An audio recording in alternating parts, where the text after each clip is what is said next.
शादी विवाह में लड़ाई झगड़ा पहले कई एक नियम रहल। बिना लड़ाई झगड़ा के बियाह होइबे ना करे।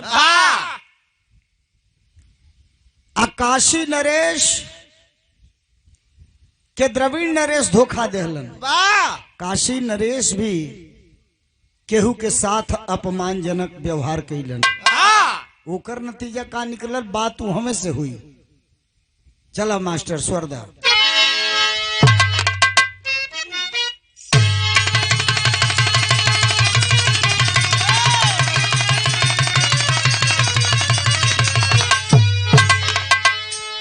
हो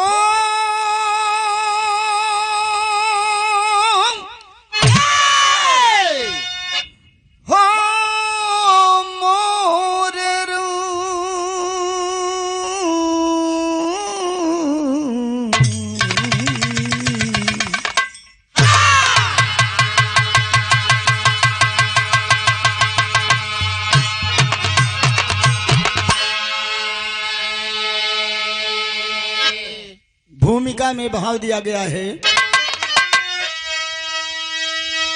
कि अनुपम भरत वंश भारत की थाती अघाती नहीं है जुबा गीत गाकर गर्वित गगन यवन अभिमान करती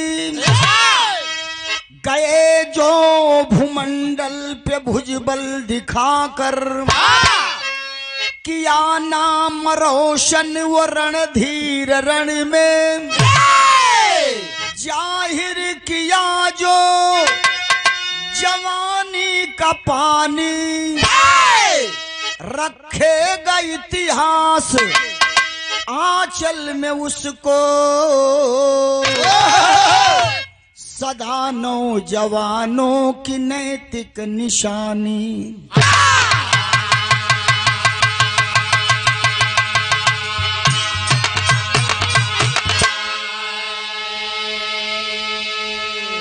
एक लाइन कव्वाली लगत बा। कवन कव्वाली बा कि चिलमन उठा के आपने, अरे चिलमन उठा के आपने गुलशन जला दिया।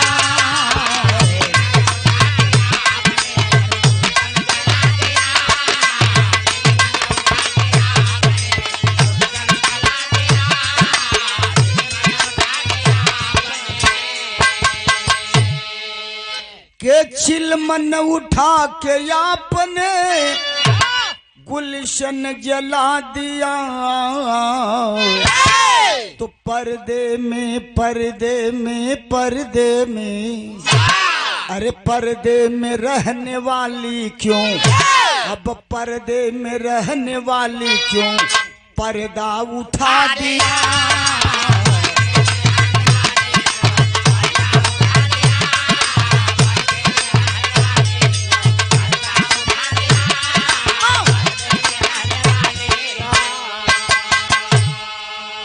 गीत तईबा लेकिन कहना बा गाना में कि जंगी जवान जंग में, अरे जंगी जवान जंग में जलवा दिखा दिया।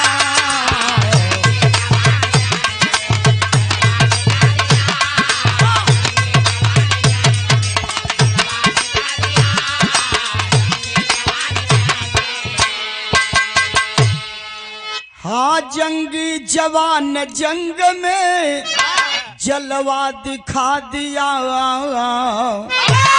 तो जंगी जवान जंग में जलवा दिखा दिया। वीरताई की बारात में, अरे वीरताई की बारात में बाजा बजा दिया।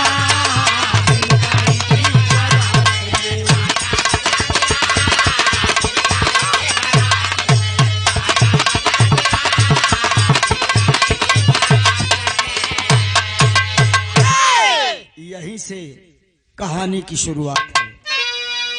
लारे लरे लारे लरे लारे लारे लारे ला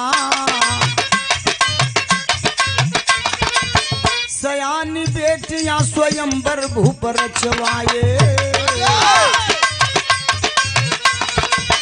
पत्र पाकर सभी नरेश हैं काशी आए। हस्तिनाधीश पास क्यों नहीं गई पाती, क्रोध में गंगलाल भीष्म की जली छाती। ब्रह्मचारी जी रथारूढ़ हुए क्षण भर में, जमाते भूप के दाखिल हुए स्वयंवर में। काशी नरेश, वही काशी नरेश का 3 बेटी, अंबे, अंबा, अंबालिका, तीनहुन का स्वयंवर रचौले रहलन काशी नरेश। देश विदेश के राजा लोगन के पास स्वयंवर में आवे बदे निमंत्रण पत्र भेजवले रहलन, लेकिन हस्तिनापुर के संरक्षक भीष्म दादा के पास चिट्ठी ना भेजवलन। हस्तिनापुर संरक्षक भीष्म पितामह, इनके कान तक खबर चल गई कि काशी नरेश की 3 बेटियां, तीनों का स्वयंवर राजा रचवाया है। सभी राजाओं को निमंत्रण भिजवाया है, लेकिन मुझे अपमानित करने के लिए, या उसका उद्देश्य होगा मुझे अपमानित करना, इसलिए मेरे पास पत्र नहीं भिजवाया है। मारे क्रोध में आग बबूला हो गए, रथ पर बैठे चल पड़े काशी की ओर। भीष्म पितामह क्या सोचकर चले, सहन करूंगा ना अपमान वाली गाली को, सहन करूंगा ना अपमान वाली गाली को, हरण कर लाऊंगा अम्बे अम्बा अम्बाली को।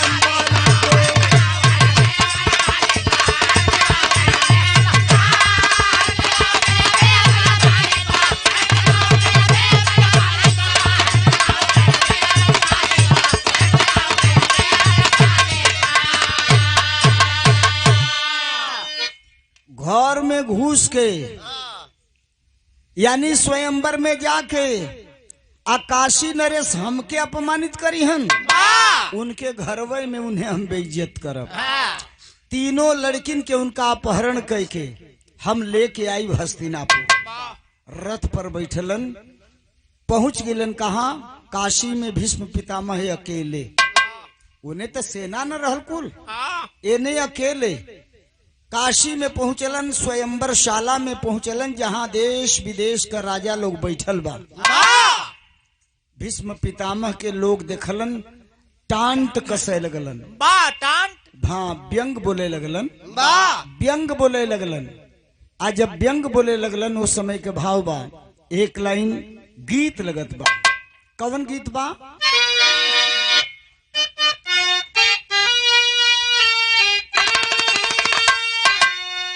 के ललकी महालिया में, अरे ललकी चकरिया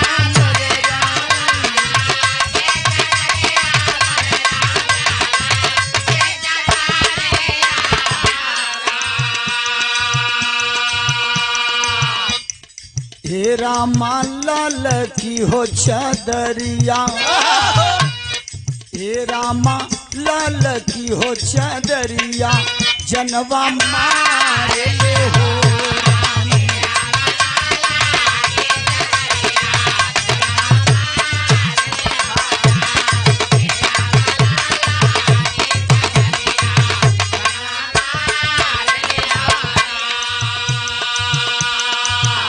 गाना में भाव दिहल गेल बा का, शांतनु कुमार अइले, शांतनु कुमार अइले काशी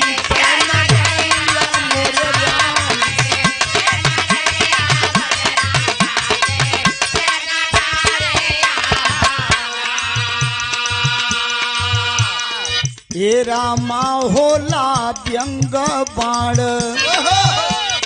ए रामा होला व्यंग बाण व्यवचारण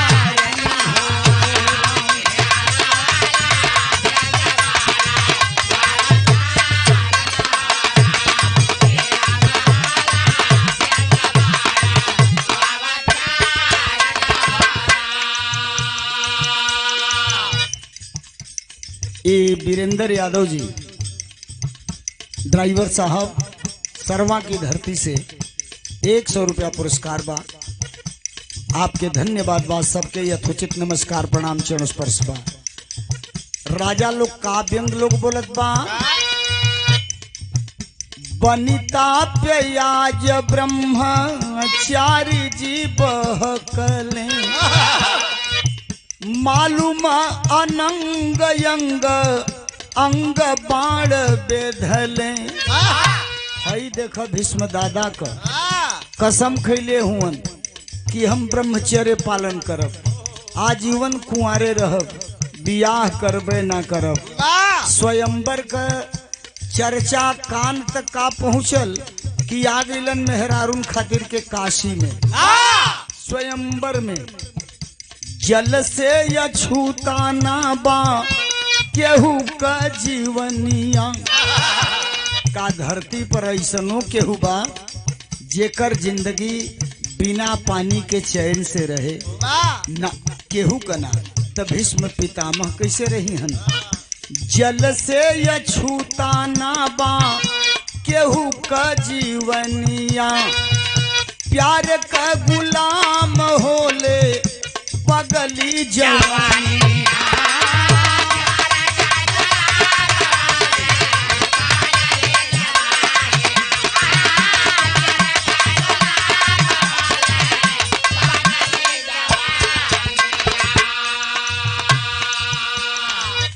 क्रोधवा में मारे बाण क्रोधवा में मारे बाण गंगा कैला नवाने राम गंगा।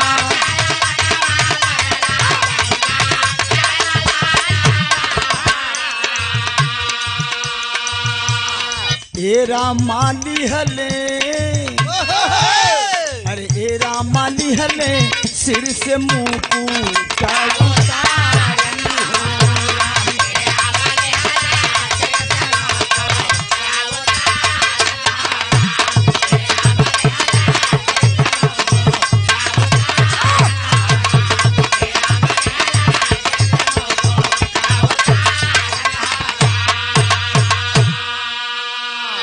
व्यंग भरी बात सुन करके भीष्म पितामह रोक नहीं पाए अपने को।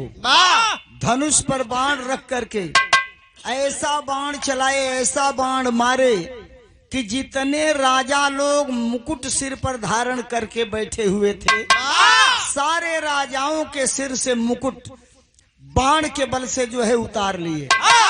ऐलान कर दिए अकेला भीष्म आया है, काशी नरेश की तीनों बेटियों को लेकर के जाएगा।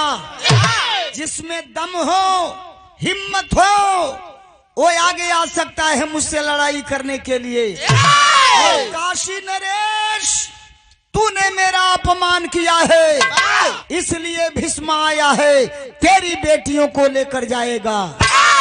तेरी का भाव लगत बा कि अब स्वयंवर भी गमगीन होई गवा। हाँ स्वयंवर भी गमगीन होई गवा। हुए भयभीत भूपाला अरे हुए भयभीत भूपाला कांपे यवनी अंबर। अरे हाँ अंबर, अरे हाँ हिम्मत हारे हंसने वाले, हिम्मत हारे हंसने वाले व्यंगी बकवासें बंद हुई। सुंदरी स्वयंवर की सजकर संग जाने को स्वच्छंद हुई। अंबा का प्रेमी शाल्वराज, अंबा का प्रेमी शाल्वराज रन ले रथ पथ ललकार दिया। क्रोधाग्नि लिए काया अंदर शांतनु सुवन से रार किया। बाबूजी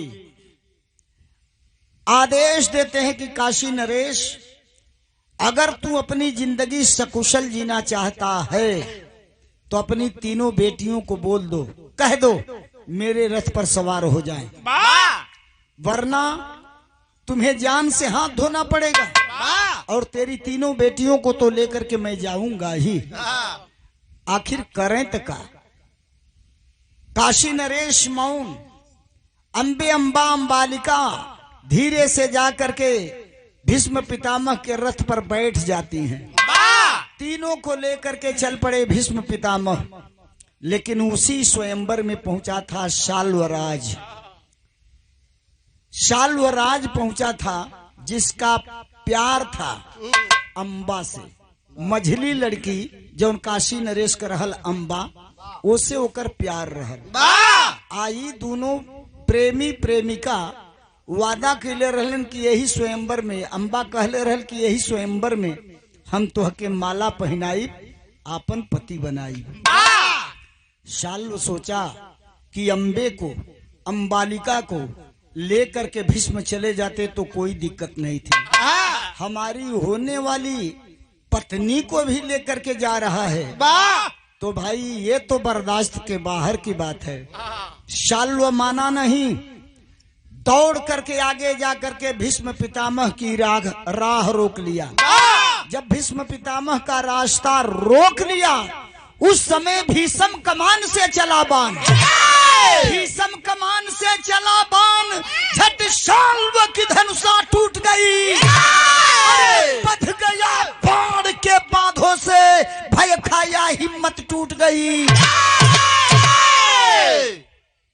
क्रोध में भीष्म पितामह बाण चलाने लगे और बाण वृष्टि से बाण की बरसात करके भीष्म पितामह शाल्व के चारों तरफ बाण की दीवार खड़ी कर दिए। बिचवा में घेरा गई शाल्व, चारों ओर से बाण का दीवार।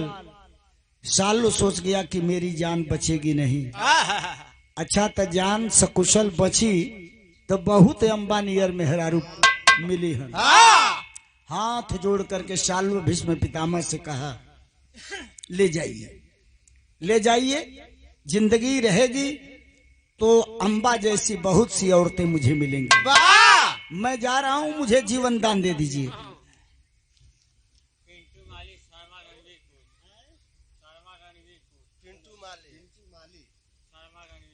जीवन दान चाहिए, दे दीजिए जीवन दान। भीष्म पितामह कहलन कि जब मांग ले जीवन दान तो जा तुहे छुट्टी बा। जान बचल, शाल्व जान बचा के भागल। आ भीष्म पितामह अंबे अंबा अंबालिका तीनहुन के रथ पर लेहले आगिलन हस्तिनापुर में। आ जब हस्तिनापुर में अलन तो एक लाइन गीत लगत बा, अपने जमाने का सुपर हिट गीत रहल। जब बिरहा में गीत का शुरुआत के ले रहली, कवन गीत कि काली माई हो, काली माई हो तो नहिन के भाहू वाली लार,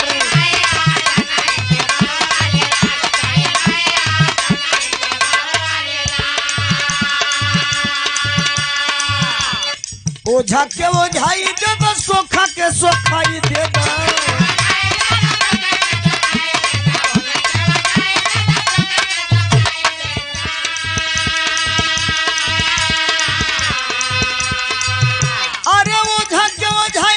सोखा के सोखाई काली माई हो, काली माई हो, काली माई हो तो नहीं के भाहू वाली लार।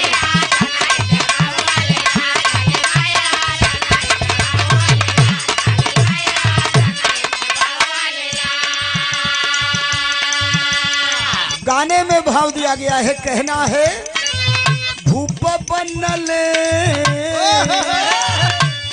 हो, भूप बनल समरिया में भिजल सियार।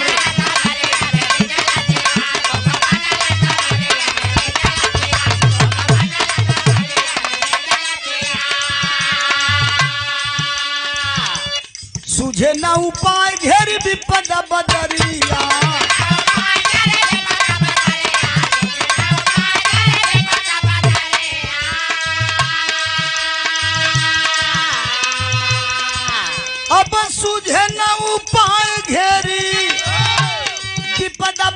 नजरिया नजरिया में नजरिया में नजरिया में नाचे मऊतिया कपार।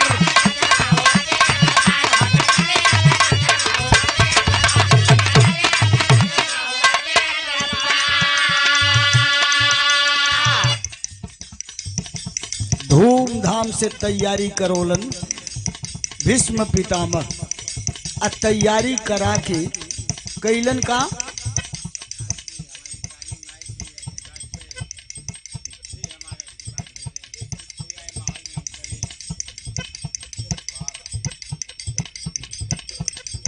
ये मातृशक्ति के पुजारी हैं।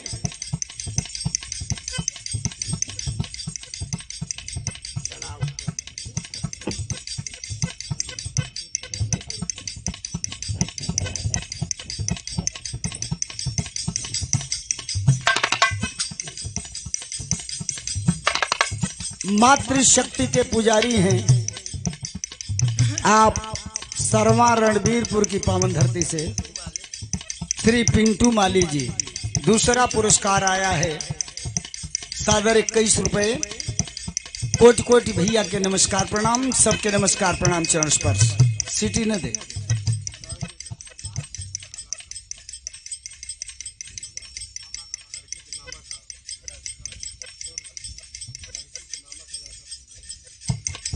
ये देखें पूरी तैयारी करते हैं कराते हैं भीष्म दादा हस्तिनापुर में। तीन बेटियों को लेकर के आए हैं काशी नरेश के। होता है क्या कि हस्तिना नगरिया में यही कुमरिया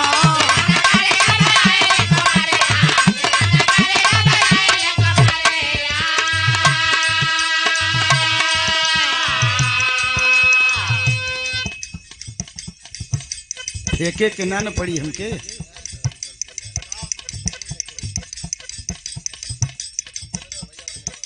मुंह में एगो लोग डाले हेलो थोड़ा साउंड कम रही चली। पे पाई करी तो हम उठा के फेंक दी। सुबह से बिल्कुल शुरू से ही तुम परेशान कर रखे हो। हस्तिना नगरिया में यही कुमरिया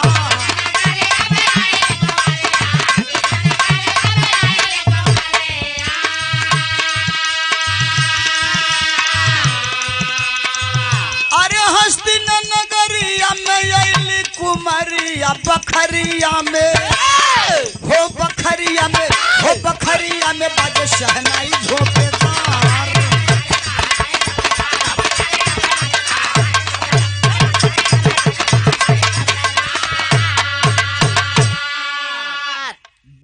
लड़की अम्बे आयम बालिका। बिचली लड़की अम्बा का ना अम्बे आयम बालिका का विवाह भीष्म दादा अपने दुई भाईन से करा देहलन। चित्रांगद से और विचित्र वीर्य से। बिचली लड़की जो अम्बा रहल ओहू का बियाह करावे का सोचत हुन कैसे करा दे। तो अम्बा कलश किए महाराज जे हमार पति होवे वाला रहल ओकर दुल्हन तो हमके बने ना देहला। स्वयंवर से उठा के लेके अइला। तो एक बात बा जब हम जेकर दुल्हन होवे वाली रहली ओकर दुल्हन ना बने देहला तब तुहार दुल्हन बनब तू हमसे बियाह कैला। भीष्म पितामह कहते हैं कि मैं आजीवन ब्रह्मचर्य पालन करने का संकल्प लिया हूँ। अविवाहित रहने की कसम खाया हूँ। शादी नहीं कर सकता। कलश की तरह दुई काम या तो बियाह करा और ना ही तो वो साल्वराज के पास हमके भेजवावा इज्जत के साथ ताकि हम साल्वराज से जाके शादी कर सकी। भीष्म पितामह कहते हैं कि ये बात मैं मानता हूँ। मैं विवाह तो नहीं करूंगा लेकिन इज्जत के साथ तुम्हें भिजवा रहा हूं।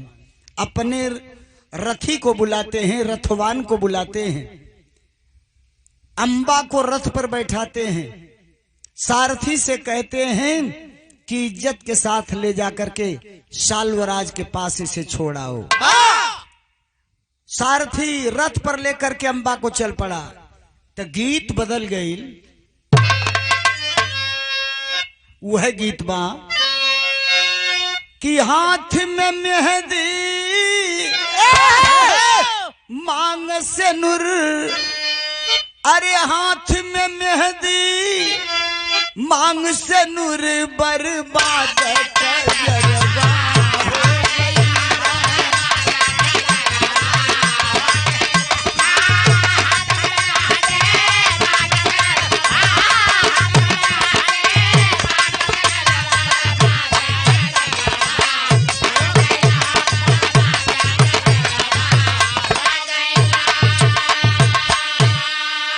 गाना में भाव दिहल गइल बा कि भय भीष्म से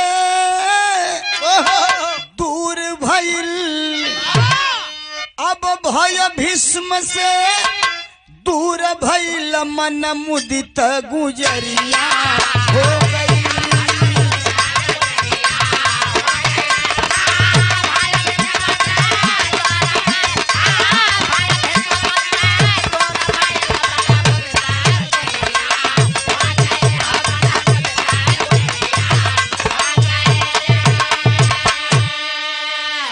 मन मुदित मनमीत ना। हाँ बोगाना से पास हो का कहतड़ यार।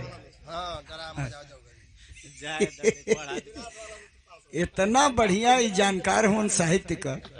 एक दिन इनसे पूछली कि कयामत का माने का होला, तो कहल कि कयामत माने तो साधारण बात है, लहसुन होला। वाह इतना बढ़िया जानकार हूँ। हम कहते हैं कि मन मुदित गुजरिया बावरिया हो गई, गुजरिया हो गई, तो ये कहते कि मनमीत गुजरिया हो गई। वाह अरे तो बक्सा धके झूल जावा। हाँ ये बक्सा धके झूले वाला हो। वो तने ना ही खचिया इन्हीं के गौवा बनत रहा। केसवे का गाँव, केसवे का गाँव में वो बक्सो जाता है। हाँ केसो के गाँव में चपरना पट्टी वो बक्सा जाता है, चपरना पट्टी तले बक्से धके झूल जाना। तब कहनाम भाई कि सालवा सजन घर जाए बदे आदेश गुजरिया पा गईली। आई है अम्बा सालवा सदन प्रियतम की दुआरिया आ गईली। अरे आस टूटल विश्वास घटल हो, आस टूटल विश्वास घटल आंसू से नजरिया भर गई।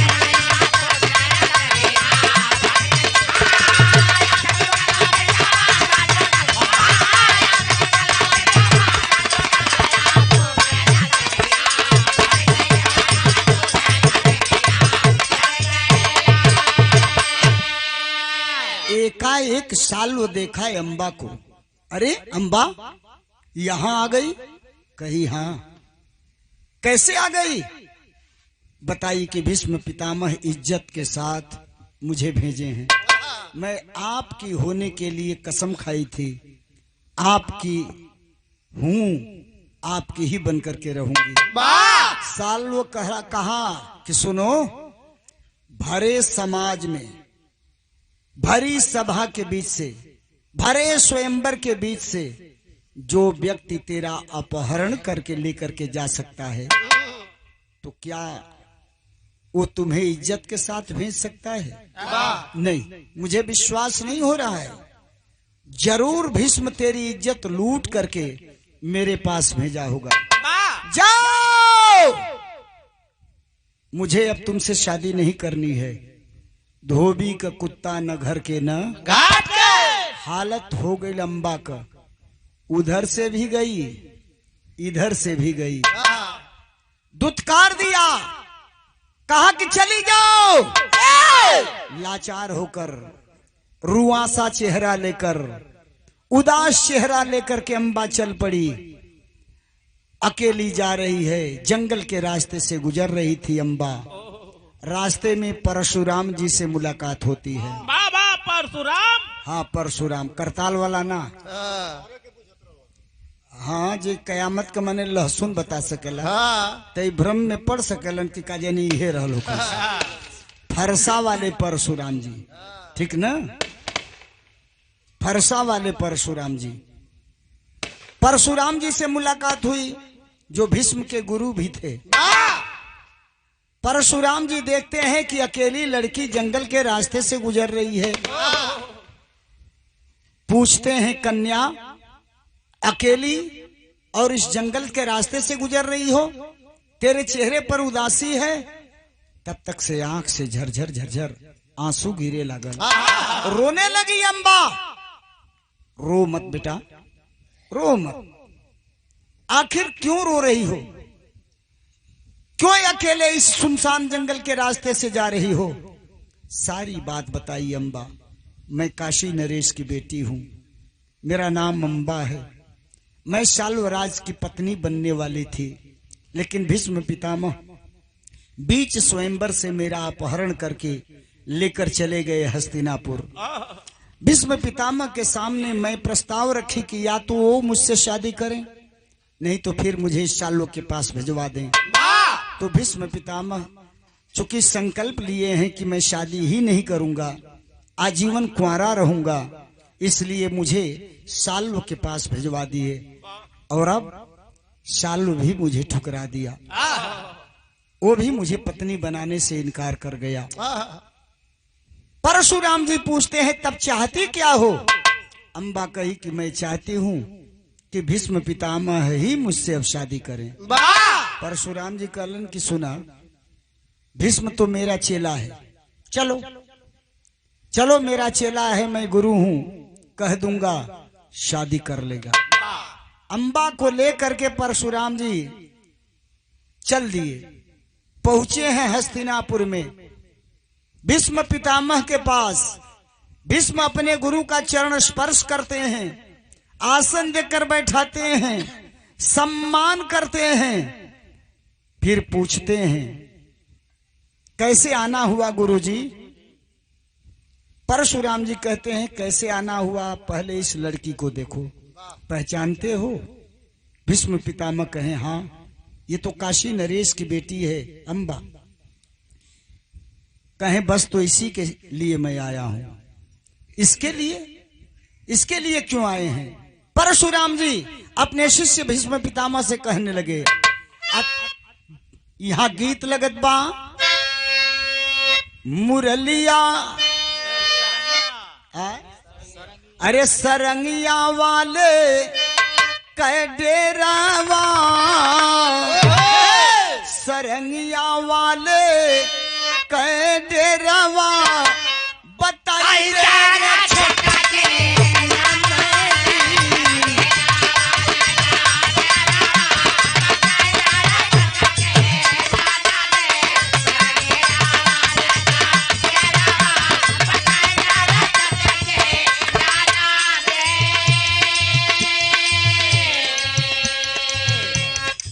रेणुका कैलनवा हो। रेणुका परशुराम जी के महतारी का नाम रहल रेणुका। अब रेणुका कैलनवा हो, गोहनवा कैले हो पीरवा।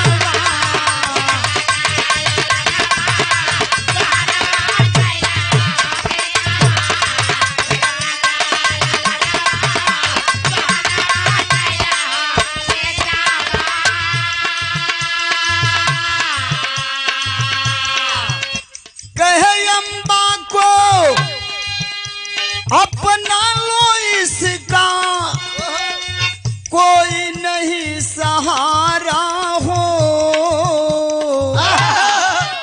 अम्बा शाल्व की पत्नी बनने का संकल्प ली थी, इसके संकल्प में बाधा पैदा कर दिया भीष्म। तू लेकर के चला आया हस्तिनापुर। ये सही है कि इज्जत के साथ भी तूने भेजवा दिया शाल्व के पास, लेकिन शाल्व भी इनकार कर गया है। अब तो ये बेसहारा हो गई। काशी भी लौट करके जाने लायक नहीं है। काशी में जाकर अपने बाप को क्या मुंह दिखाएगी। इसलिए भीष्म एक काम करो, अम्बा को अपना लो, इसका अब कोई नहीं सहारा हो।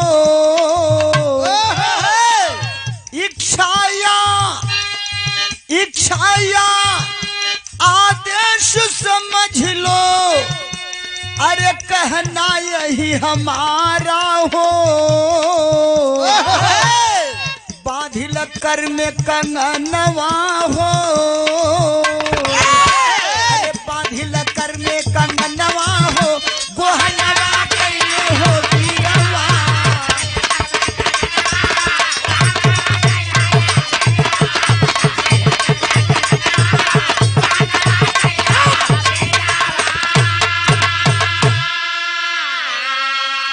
शादी कर लो, शादी कर लो। मैं कहता हूं तेरा गुरु हूं, चाहे मेरी इच्छा समझ करके शादी कर लो, चाहे मेरा आदेश मान करके शादी कर लो।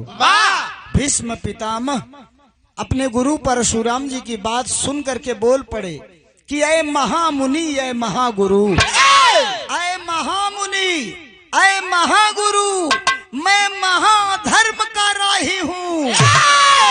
पथ विचलित कभी न हो सकता, मैं ब्रह्मचर्य का शाही हूं। मैं संकल्प लिया हूं, कसम खाया हूं, आजीवन ब्रह्मचर्य पालन करूंगा, अविवाहित रहूंगा, शादी नहीं करूंगा। गुरुजी, आप अपनी इच्छा अपने पास रखिए, अपना आदेश अपने पास रखिए। अटल संकल्प है, मैं अपने संकल्प से पीछे नहीं हट सकता। परशुराम जी बोल पड़े कि परशु का पौरुष सुन करके, परशु का पौरुष सुन करके भूतल के लोग सब कांपते हैं। अवहेल वचन करने वाले यमपुर की राह को नापते हैं। भीष्म, तेरी ये मजाल, अपने गुरु की इच्छा का अनादर कर रहा है। तू शादी नहीं करेगा? भीष्म कहते हैं नहीं, कुछ भी हो जाए, गर्दन कट जाएगी, मंजूर है, लेकिन मैं शादी नहीं करूंगा। परशुराम जी कहते हैं तब आओ, आओ, अब तक तो मैं कुछ और सोच करके बोल रहा था। आओ, हमारे तुम्हारे बीच अब युद्ध होगा, लड़ाई होगी, हरा देना, शादी मत करना। हार जाओगे, तुम्हें शादी करनी पड़ेगी। भीष्म पितामह कहने कि गुरु हो के आज जब ये तरह की बात करत हुआ तो आवा एक एक हाथ हो ही जाए। तू इनके कहे बुलाओ तू? देखने इनके, अरे घोड़ा चोर हो ना जानत हुआ? यही से न जो था इनके, जानत देनी कि नहीं? तू कहिए ले खोजत अड़े इनके। ये करीब बियाहे में घोड़ा जाता है इनके गांव के बगल से, वो हमें से घोड़ा गायब, आज तक घोड़ा मिलबे ना कहीं। का कहत रहे यार, हो सकेला, हो सकेला इनका गाँव में मनसरहू साढ़ हो रहा, वो सरवा भैंसियनों के नाची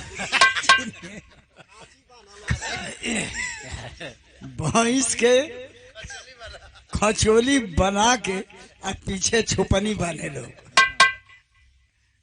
सुनली तो बड़ा आश्चर्य भइल। दो चार लोग बतौलन कि नहीं सही बात है। इतना आतंक कि भैंसा देखते जन बाण के भैंसा भाग के जाके पानी में हिरौरी छान जब देखे तब निकले ना। वाह भाई वाह। परशुराम जी कहते हैं आओ आओ, मेरे तेरे बीच लड़ाई होगी।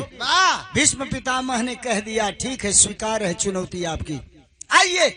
गुरु चेला में लड़ाई छिड़ गई। आज जब छिड़ गई तो भाव देवे के पड़े वीर रस में कि अरे जंग जूझे समर में रामा, जंग जूझे समर में लई के धनुषा पाना हो, डोले डोले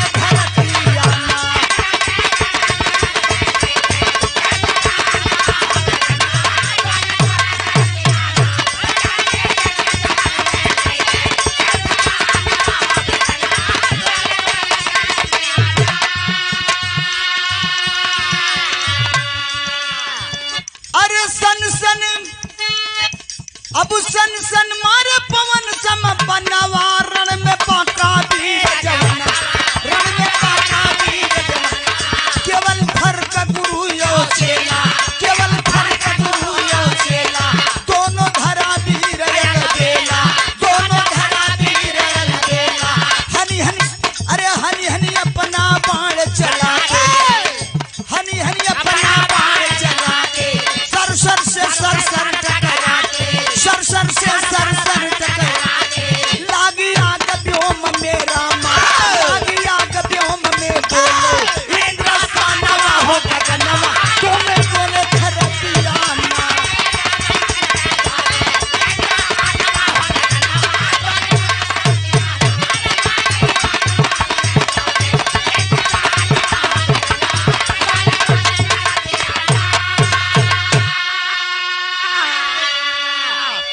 प्रमाण मिलता है 7 दिन तक गुरु शिष्य में लड़ाई होती रही। वाह नवली नवे न गहमर,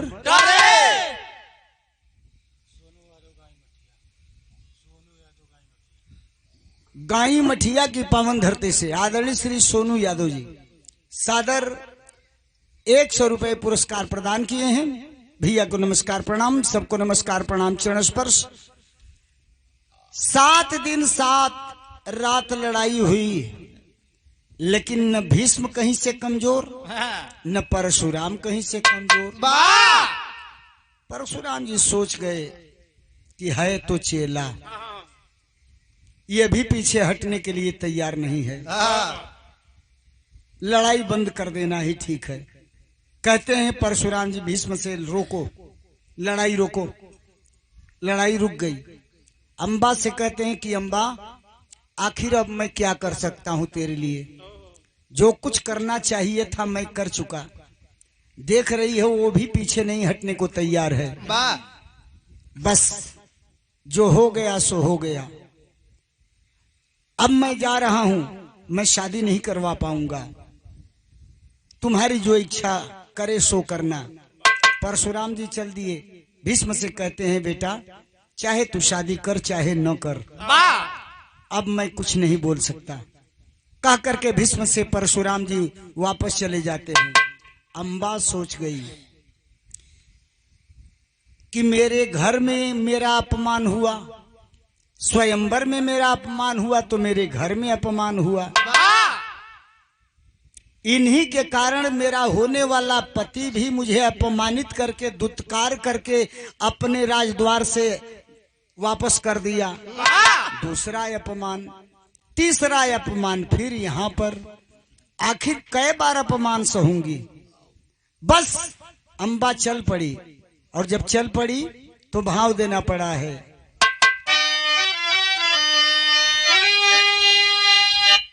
हाँ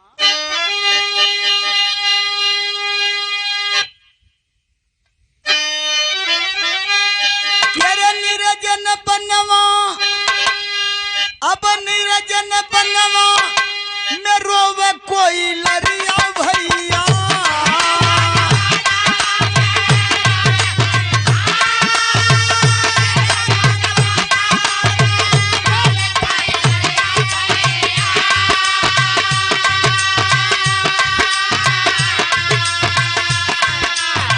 जारे ले जमीन जैसे जेठुई लवार,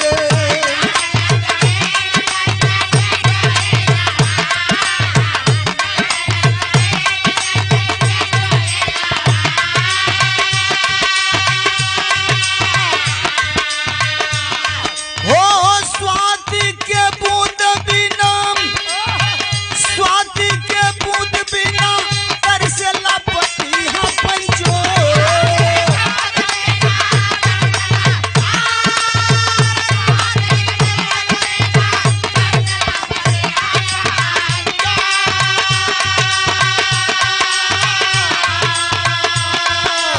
वैसे अंबा बनवा में भैली होला चार,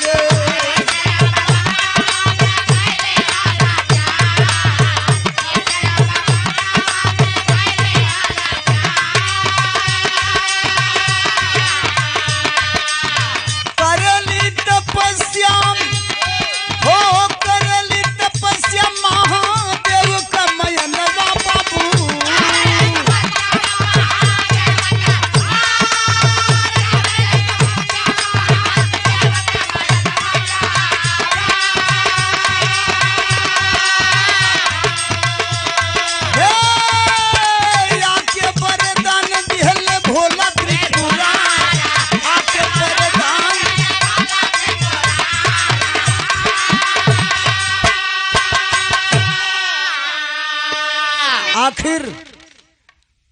उसी बियाबान जंगल में, सुनसान जंगल में अंबा बाबा भोलेनाथ की तपस्या करने लगी। बाबा भोलेनाथ अंबा की तपस्या से प्रसन्न प्रकट होते हैं। वरदान मांग लो, क्या चाहती हो? अंबा कही कि बाबा 3 बार मैं अपमानित हुई भीष्म के कारण। कहे तब अंबा कही कि मैं भीष्म से बदला लेना चाहती हूं, मुझे वो शक्ति दीजिए। भोलेनाथ कहते हैं कि नहीं, इस जन्म में तो कतई तुम बदला नहीं ले सकती हो भीष्म पितामह से। हाँ, अगले जन्म में तुम बदला ले सकती हो। कहीं चाहे जैसे भी हो, मैं बदला लेना चाहती हूं। भीष्म पितामह ये क्षमा करेंगे। भोलेनाथ कहते हैं एवं मस्तु, जाओ, अगले जन्म में तेरी इच्छा पूरी हो जाएगी। अल्लाह बदलदा तेरे या के वरदान दिहले भोला त्रिपुरारे।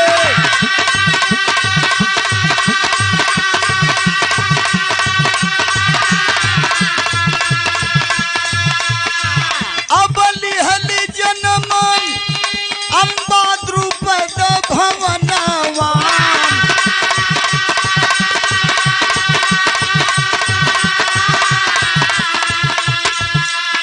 भोलेनाथ वरदान देकर अदृश्य हुए। फिर तपस्या में लीन हुई अंबा, और तपस्या करती हुई अंबा दम तोड़ देती है, यानी अंबा का प्राणांत हो जाता है। अगले जन्म में वही अंबा राजा द्रुपद के घर जन्म लेती है। क्या नाम पड़ा?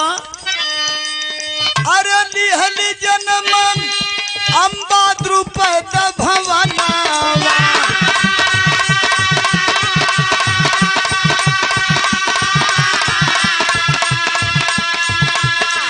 तब नमवा शिखंडी पड़ल हो सरकार।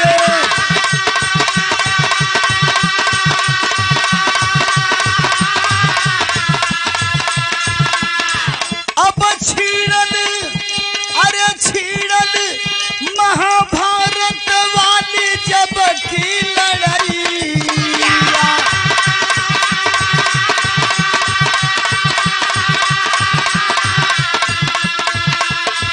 तब भीष्म बाण बरसा से हुए सब लाचार हो।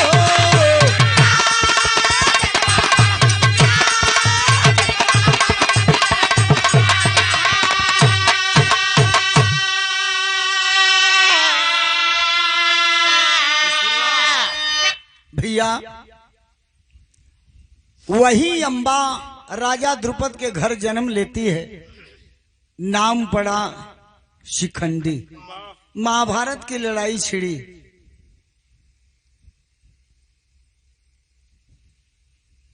नौ दिन भीष्म दादा कौरव दल के सेनापति बन करके लड़ाई किए।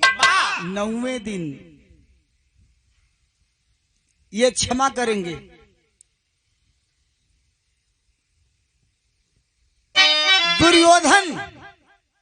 दुर्योधन जो है अपने कौरव दल का जो है सेनापति भीष्म दादा को बनाया। और जब भीष्म दादा सेनापति बन गए, लड़ाई 8 दिनों तक लगातार किए। लगता था कि भीष्म मारे नहीं जाएंगे। ठीक 8वें दिन शाम को ऐलान कर दिए कि कल या तो कृष्ण या तो भीष्म, 5 पांडवों का अंत करूंगा। भगवान श्री कृष्ण सोच गए कि अब तो कुछ न कुछ करना पड़ेगा। भीष्म दादा कैसे लड़ाई के मैदान से हटेंगे? अंतर्यामी प्रभु श्री कृष्ण सब कुछ जानते थे। युधिष्ठिर को यानी धर्मराज को बुलाते हैं और द्रौपदी को भी बुलाते हैं। कहते हैं कि आप दोनों लोग जाइए। नियम था उस जमाने का, सूर्योदय से सूर्यास्त के बीच में लड़ाई होती थी। सूर्यास्त से सारी रात सूर्योदय के समय तक लड़ाई बंद हो जाती थी।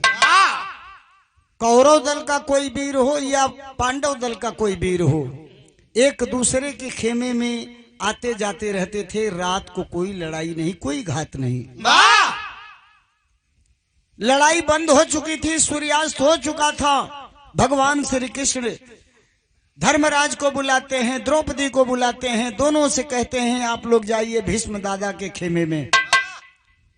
इतना पूछिए कि आप लड़ाई के मैदान से कैसे हटेंगे। मारे का तो कोनो सवाल ना रहा, कैसे लड़ाई के मैदान से हटब। दोनों जने पहुंचलन, भीष्म दादा के पैर छू के प्रणाम कैलन, पूछलन कि दादा हम नहीं जानना चाहते हैं कि लड़ाई के मैदान से कैसे हटब। भीष्म दादा कहना कि देखा है भाई, हम जब भी बाण चलाई तो पुरुष पर ही चलाई, वीर पर ही चलाई। औरत होई तब आ चाहे छक्का होई इन्हने पर हमार बाण ना चली। अब है छक्का के का ले इनकर चाल देखब तो सवेरे बुझा जाए कि एक सोराहना छक्का हूँ। आखिर कैसे हटबा भीष्म दादा बता देहलन, लौट के इना लगन दोनों जने कि छक्का पर बाण ना चले हन, औरत पर बाण ना चले हन। भगवान कृष्ण सोचत सोचत सोचत सोचत वह शिखंडी के बुलवा लेहलन। न मर्दे रहल न मेहरुए रहल, बुलवा लेहलन।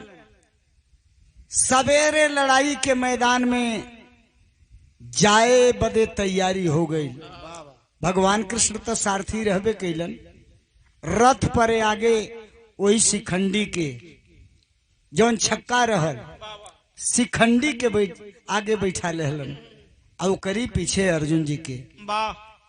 लड़ाई के मैदान में पहुंचना लोगन, शिखंडी खड़ा, पीछे से छुप के अर्जुन जी खड़ा।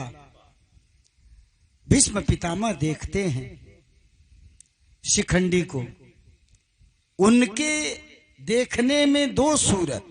अरे इस जन्म में तो शिखंडी के रूप में आई ही थी अम्बा, पूर्व जन्म की सूरत अम्बा की भी सूरत शिखंडी के अंदर उन्हें दिखाई देने लगी। ओ तो अम्बा आ गई, शिखंडी बन करके धनुष बाण रख दिए। होता है क्या,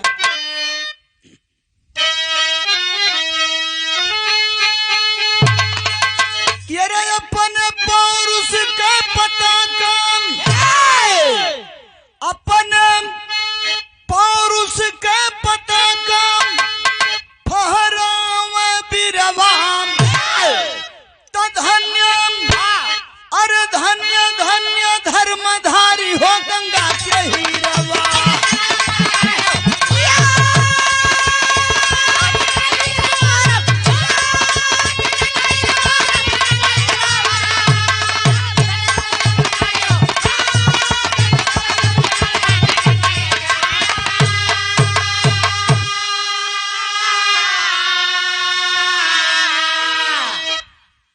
महाभारत में शिखंडी पर नजरिया रखल धनुषा बाण, धनुधारी तवने घरिया।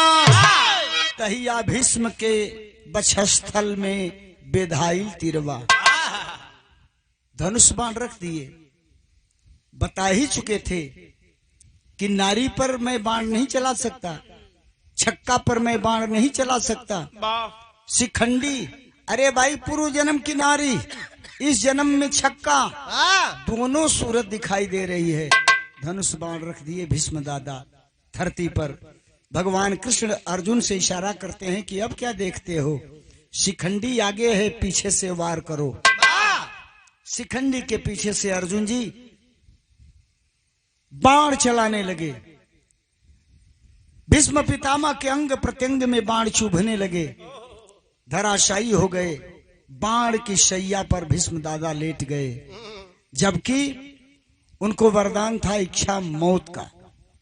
इच्छा करेगी तभी वो मरेंगे, इच्छा नहीं करेगी तो नहीं मरेंगे।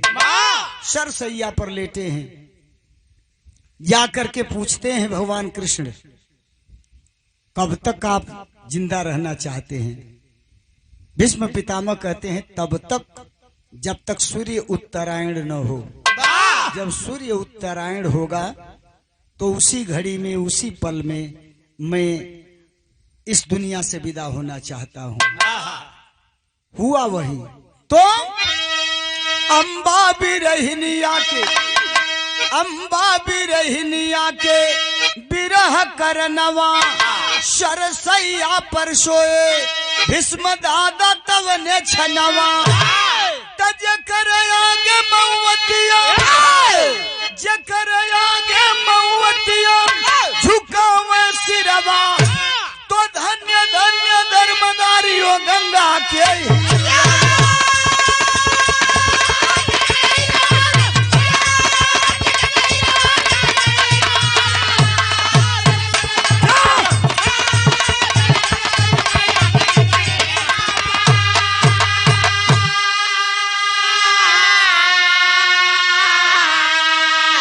तो राजपुरम सदगुरु स्वामी राधे इंदु श्रीनाथ दयाल बच्चन छत्तरदानी मधुकर कवि साधु